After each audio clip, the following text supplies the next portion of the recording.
एक छोटे से गांव में रामू नाम का एक गरीब किसान रहता था।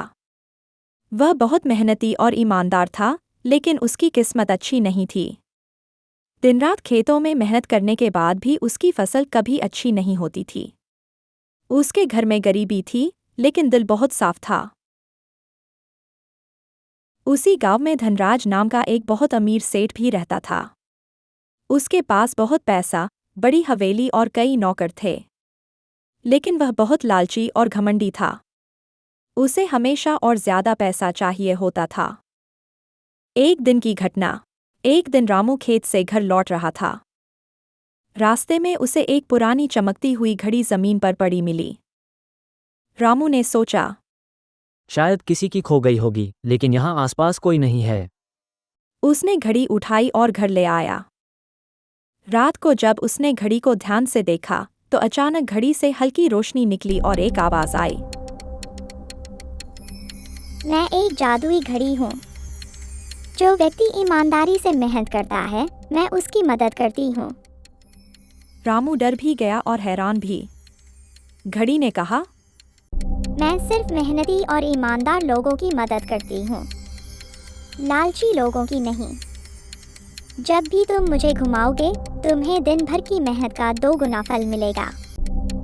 रामू ने सोचा यह सपना होगा, लेकिन अगले दिन उसने घड़ी को घुमाया और खेत में काम करने चला गया।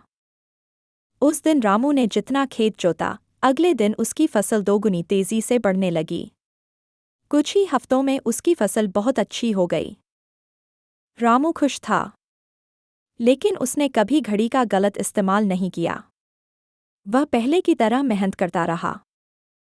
धीरे धीरे उसकी हालत थोड़ी अच्छी हो गई। उसने कुछ पैसे से गरीब लोगों की मदद भी करनी शुरू कर दी। गांव के सेठ धनराज को यह देखकर बहुत हैरानी हुई कि रामू की हालत अचानक कैसे सुधर गई।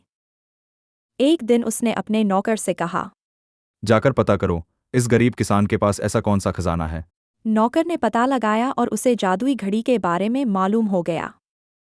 उसने सेठ को घड़ी के बारे में बताया तो सेठ के मन में लालच आ गया।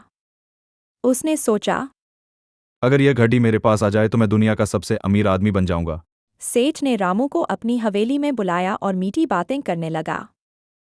रामू, तुम बहुत मेहनती आदमी हो, मैं तुम्हारी मदद करना चाहता हूँ। अगर तुम्हारे पास कोई खास चीज़ है तो मुझे दिखाओ, मैं उसे खरीदना चाहता हूँ। उसने घड़ी को बार बार घुमाया और बोला, अब मैं बिना मेहनत के बहुत पैसा कमा लूँगा। मुझे सोना चाहिए, बहुत सारा सोना। लेकिन घड़ी अचानक जोर से चमकने लगी और आवाज आई, मैं सिर्फ मेहनती और ईमानदार लोगों की मदद करती हूँ, लालची लोगों की नहीं।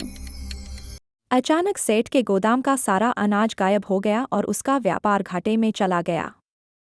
सेठ बहुत डर गया। अगले दिन वह रामू के पास गया और हाथ जोड़कर बोला, मुझे माफ़ कर दो, मैंने लालच में आकर तुम्हारी घड़ी चुरा ली थी। रामू का दिल बहुत अच्छा था। उसने सेठ को माफ कर दिया। जादुई घड़ी फिर से रामू के पास आ गई और सब कुछ पहले जैसा हो गया। सेठ ने उस दिन से लालच छोड़ दिया और लोगों की मदद करना शुरू कर दिया।